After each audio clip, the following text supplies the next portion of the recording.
For the last 5 weeks, U.S. forces in the Middle East have focused on keeping commercial ships from coming and going to Iranian ports, effectively shutting down Iran's economy. But the regime still hasn't agreed to give up its nuclear ambitions, and some lawmakers say this leaves President Trump with one choice. Trump is going to have to go in and bomb 11 daylights out of Iran to hopefully finally get a regime that wants to work with him. The president told Axios if Iran doesn't come back with a better deal, the U.S. will hit them harder than before. Their objective was, I think, to delay, not to make a deal. And the president has ran out of patience.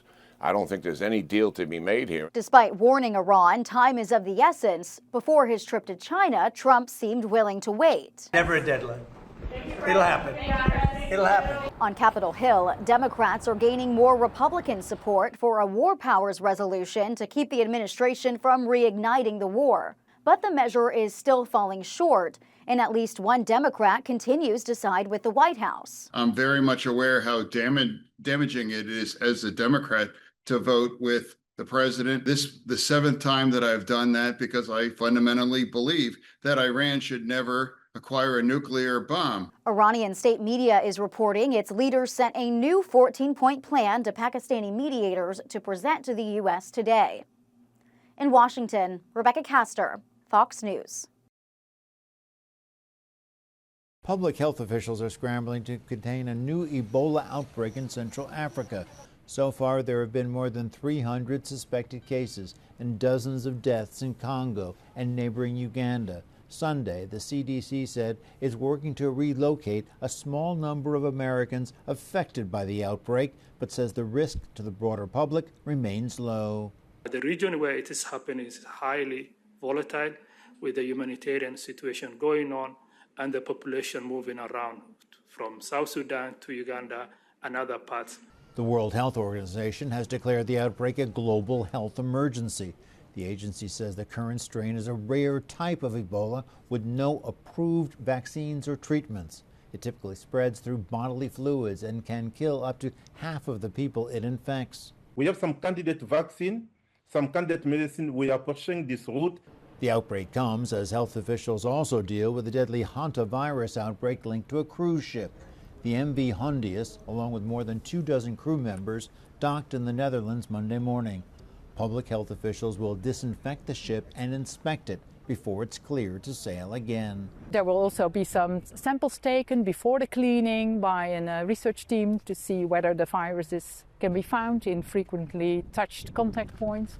The WHO is not recommending closing international borders, saying the Ebola outbreak does not currently meet the threshold for a pandemic. In London, Greg Palcott, Fox News. A road closure, a smoking field, and a massive burn scar. The aftermath of a fiery crash during an air show in Idaho Sunday, about 2 miles from Mountain Home Air Force Base, roughly 50 miles southeast of Boise.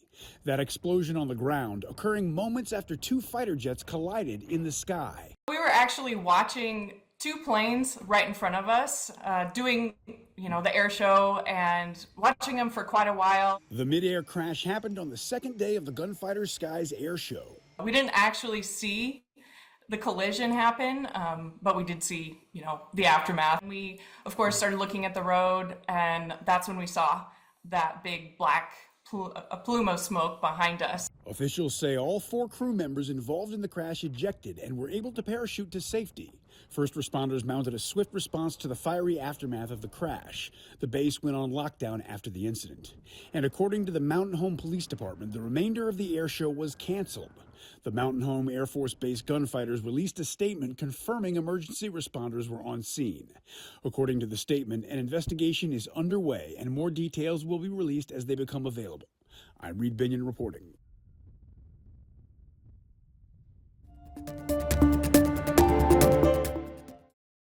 We are desperately in need of this workforce development. The Trump administration is moving quickly to reshape America's student loan program. On Monday, Education Secretary Linda McMahon announced the Workforce Pell Grant program, allowing students to use Pell Grants to pay for credential and certification programs, not just traditional degrees. The goal is to get students into short-term job training programs tied directly to the needs of employers. As we are reshoring manufacturing, we will have the workforce that we need. But Democrats say the grants will divert much-needed funding from other programs and reduce access to higher education for low-income students. Pell Grants, take it away to block every pathway to the middle class. It came just a few days after the administration announced a new cap on loans for graduate degrees, capping borrowing at just over $20,000 a year and $100,000 in total. Loans for medical and law degrees will be higher at $50,000 per year and $200,000 total. Those caps are going to decimate the ability for folks to be able to get post-baccalaureate nursing degrees. The Education Department claims it will go a long way toward lowering tuitions. If they have fewer applicants coming into their universities and they realize part of the reason is because their cost is too high, they will lower those costs. The student loan caps came out of last year's Big Beautiful Bill. They go into effect on July 1st. In Washington, Connor Hansen, Fox Business. Gas prices move up and down in response to disruptions in supply and spikes in demand. Disruptions can include global events, while spikes in demand can include things like summer vacation seasons when more people are driving. Many different global events, such as conflicts, sanctions, or decisions by major oil-producing countries, can limit or create uncertainty about the supply of oil. This pushes up the prices worldwide. The impact is felt quickly at the pump and can last if the disruption continues. Prices typically rise faster in response to sudden disruptions in supply than they fall once those disruptions are over. This trend is so common that economists refer to it as the rockets and feathers phenomenon, where prices shoot up like a rocket but come down like a feather. One reason is that gas stations typically raise prices quickly when oil gets more expensive, because they expect that their future gas supplies will be more expensive in turn. But they only cut prices when the price they pay for gas eventually starts to go down. Prices can vary country to country and region to region, depending on factors like localised taxes, environmental regulations, and regional market competition. So if your country's government has higher taxes on gas or has put regulations in place in an attempt to limit things like emissions, you'll pay more at the pump. Regionally, if the gas station down the road is selling it cheaper than the other one nearby, it may bring prices down slightly because they'll be competing with each other for customers. Fire crews and residents in Northern California are bracing for this year's first red flag warning. We mow and mow, weed eat and mow. Just keep doing it. Keep it down. Keep it safe. Christopher Clay, a former firefighter, lives on a ranch in Vacaville. He says this weekend brings particular concern because of the high winds and dry fuels. John Crawford drove from Walnut Creek to the area to purchase a lawnmower. We try and stay ahead of it before it gets hot. Multiple times throughout the year, we'll cut the grass down. We'll even cut fire breaks through our property where we'll make roadways that are wide enough that'll help slow down the fire before it gets to our structures or our buildings. CAL FIRE is also on alert, monitoring one of the main impact zones in western Placer County and the western slope of the Sierra. The Nevada Yuba Placer unit is fully staffed with 22 engines, bulldozers, and all crews in place. It did seem like it just rained a lot in the recent future, but things do dry out super fast, and especially down here in the grass, you're looking at 1 hour fuels. So, an hour to dry out, and then that stuff's ready to burn. He says if you see a fire spark, the first thing to do is call 911. And do not put yourself in harm's way, but if you have access to a water source, you can use it to put out the fire. What homeowners can do and citizens can do is they can just stay vigilant and, make aware of their surroundings, where they are. And if they are going to use equipment, we ask them to maybe please try and refrain from that. Make sure they have the proper equipment like spark arresters and stuff in place. Neighbors are also asking property owners who may live elsewhere to still keep up with the dry grass on their land. They don't maintain the property. So when the grass gets really high in the wintertime, then it all dries out. Well, you have all this long dead grass, and It's just fuel, and it's very dangerous.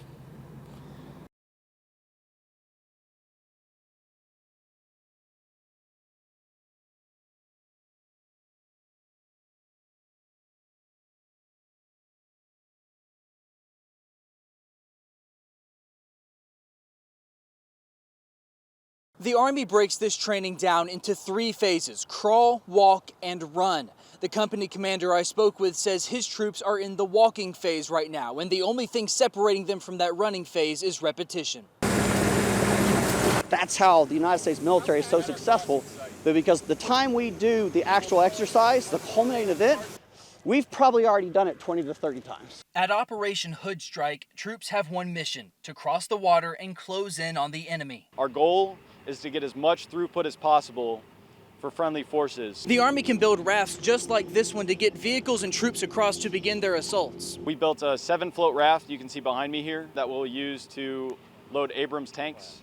Anything less than that won't move them. And then troops begin their assault. Chinook helicopters swoop in to provide recon and drop sections of a bridge into the water. Because sometimes when you go to bridge, there's a little bit of difficulty getting all the equipment you need to the water. Those crossing the bridge already know what the enemy territory looks like. It's mapped out at the Tactical Command Center. They use this map to know where they fit into the mission, from the highest rank down to the line soldier. If you're working through here at an office, it's pretty easy to plan this stuff, but when you're out here and the aircraft are flying here overhead at midnight, it's much harder when you're out here trying to execute. This training happens every year at Fort Hood, but each year is different as the demands of the modern battlefield are rapidly changing. Lethality. Every hour these soldiers are on the battlefield, they become more lethal. I asked one of the company commanders how quickly the battlefield changes each year. He laughed and said it seems to be changing by the week and that the Army is working on technology to always stay one step ahead of the enemy. In Fort Hood, Texas, Asher Red, Fox News.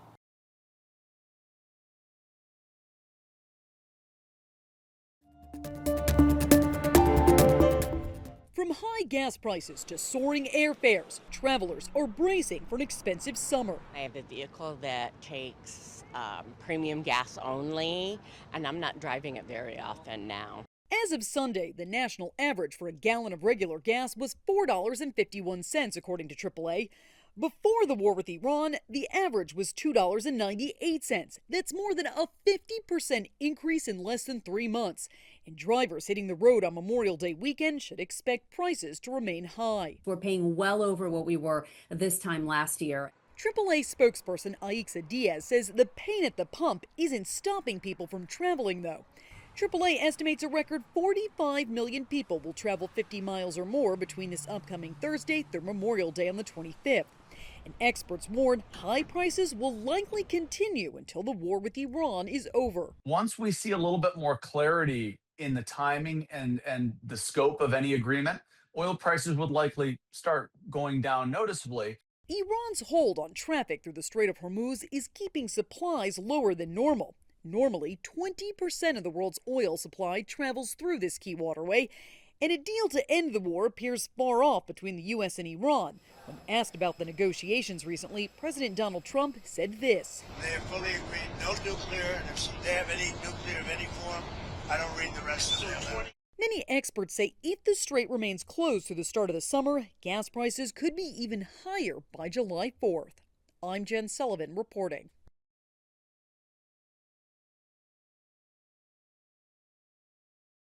IKEA's global franchisor, IKEA, is seeing shoppers pulling back. Reuters says the discount home furnishings company is cutting 850 jobs. It is citing the Iran war, rising costs, and the need to lower prices.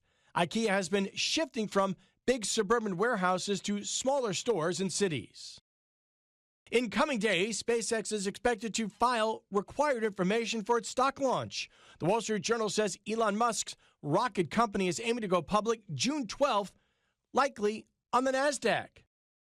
Tesla recently raised prices. Barron says the higher-end Model Y is now about $50,000.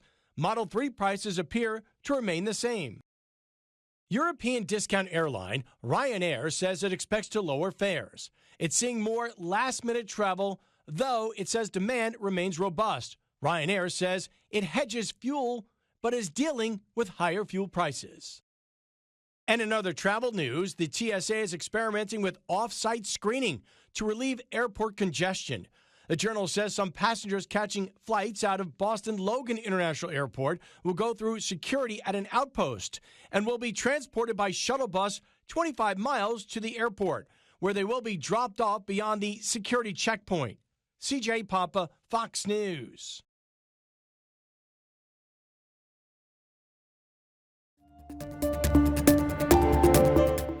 In a society that often views men as masculine, providers and protectors, it may be hard for some new fathers to admit they're struggling. Thankfully, this is a topic that's finally getting the attention that it deserves. Psychologist Adam Borland with Cleveland Clinic says becoming a dad is a huge life step and it requires attention and self-care. Up to 10% of fathers experience perinatal depression during the pregnancy and the year following birth, and up to 15% face perinatal anxiety. Really encourage dads of all ages and all situations, it doesn't just have to be new dads, to open up and talk about what it is that they're feeling and to normalize it. Some perinatal mental illness symptoms include feelings of loneliness or feeling overwhelmed. They may be withdrawing from family, questioning their self-worth, or have emotional and physical fatigue, poor focus, and irritability. It can even lead to substance abuse or other risky behaviors. I think it's important to engage in healthy activities, exercise, creative outlets, making sure that you really separate yourself from work stress, monitoring technology and phone usage, and really prioritizing being in the moment. Borland says others can help support fathers by creating a safe space for them to talk, where there's no feelings of shame or that they're burdening anyone with their struggles. Help them know they don't have to be perfect. This is not a weakness. This is actually a strength to recognize that, you know what, I need help as well. For Health Minute, I'm Mandy Gaither. It's awesome. Casting news, Keanu Reeves gets animated. The John Wick star is set to voice a role in Hidari. The Hollywood Reporter says the feature film is an expansion of a viral proof-of-concept short film made with stop-motion animation. 4 perps set high-level targets, changing their MO every time. You think this is that same crew you've been looking for? I know it. Set in Los Angeles, Netflix's new crime drama Nemesis was filmed on location in the City of Angels for good reason. I've saw parts of LA that I've never seen, so. Because the city is a character, to your point, and I think we have such a legacy of cinema where Los Angeles isn't just sort of a slug line, but is actually a real backdrop of the people and the places and the things. Nemesis is now streaming on Netflix.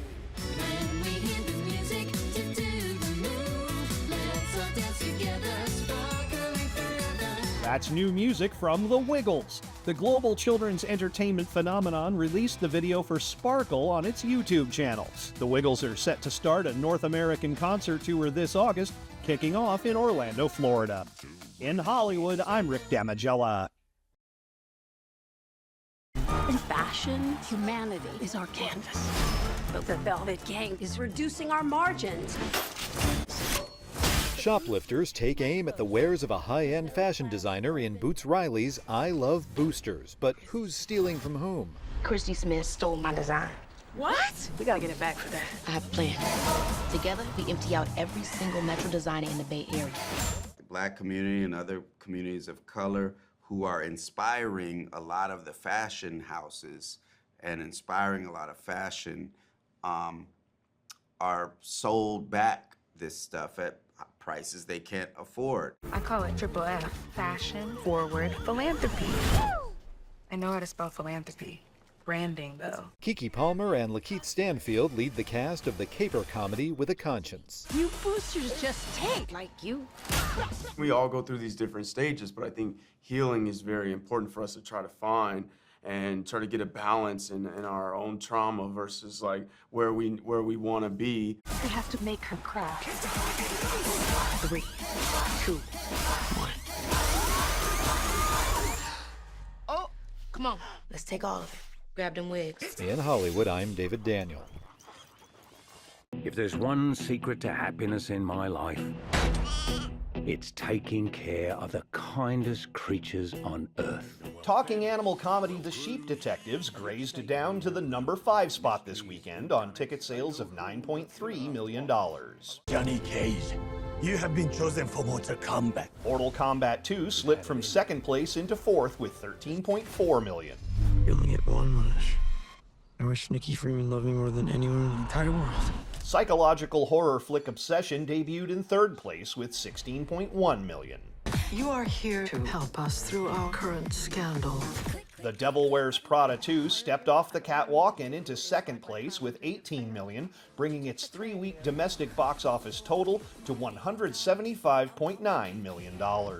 We need to capitalize on Michael's success. Michael rebounded from 3rd place all the way to number 1 this weekend. The Michael Jackson biopic brought in $26.1 million. That brings its 4-weekend domestic box office total to $282.8 million. In Hollywood, I'm Rick Damigella.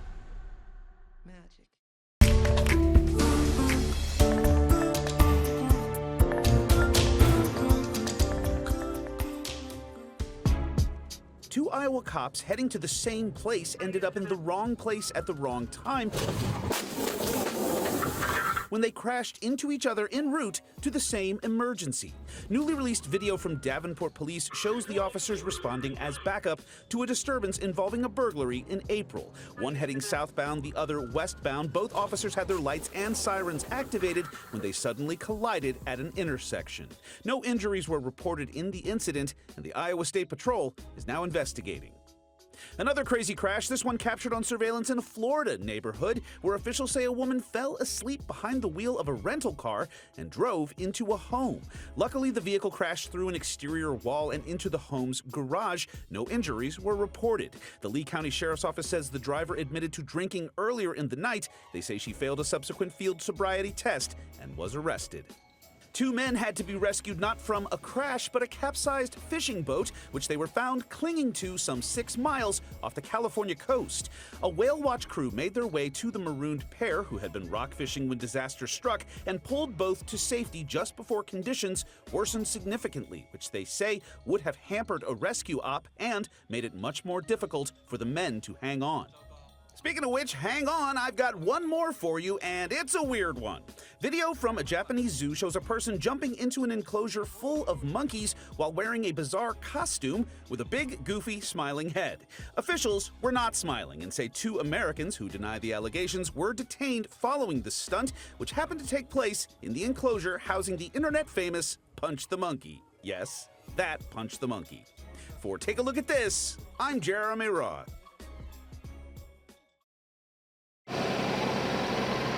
People living off of part of Wymore Road in Maitland got news no one wants to hear Friday morning. We turned on the TV and it said, a sinkhole at Hope Road. And my husband was like, that's right here. Susan Jaffe lives in the Maitland Club neighborhood next to the road where a sinkhole formed Friday.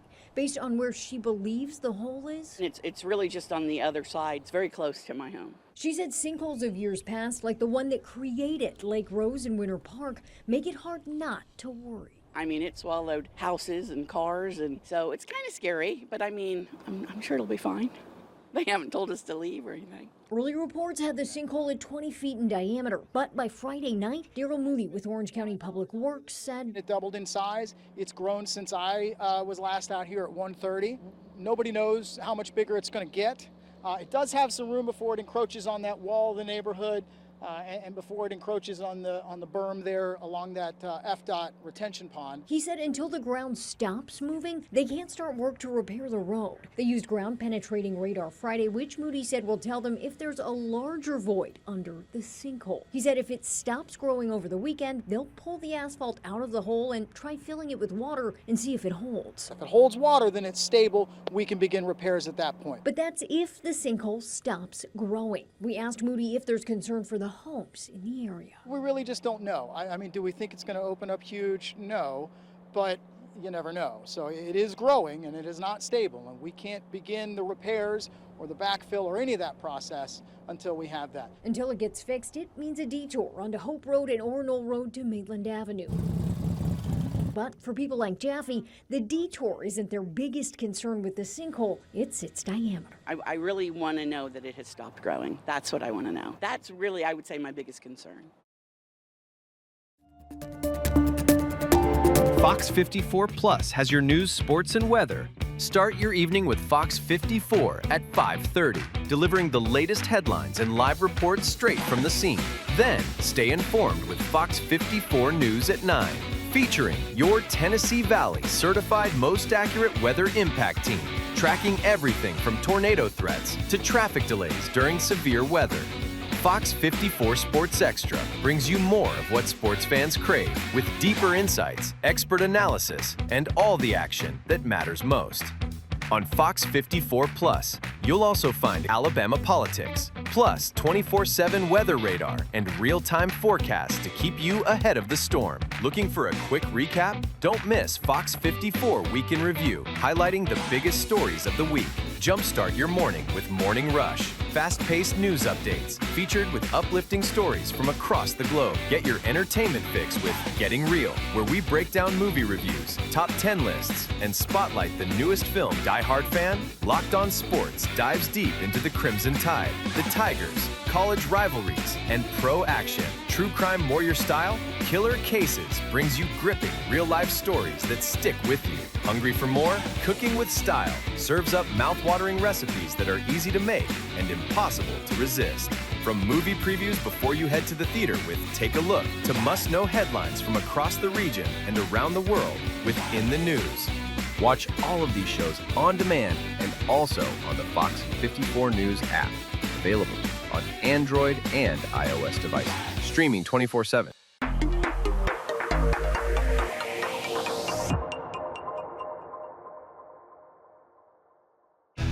There's more to Fox 54 Plus with the Locked On Podcast Network.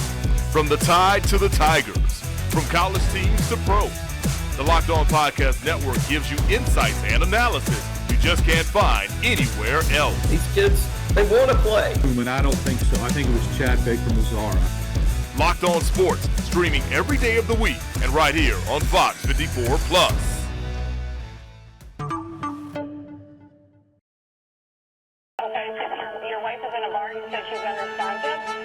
This is what he's going to tell you. Trying to find the first place to put a body. No, sir. The only thing they could do was kill him. The jury to find the defendant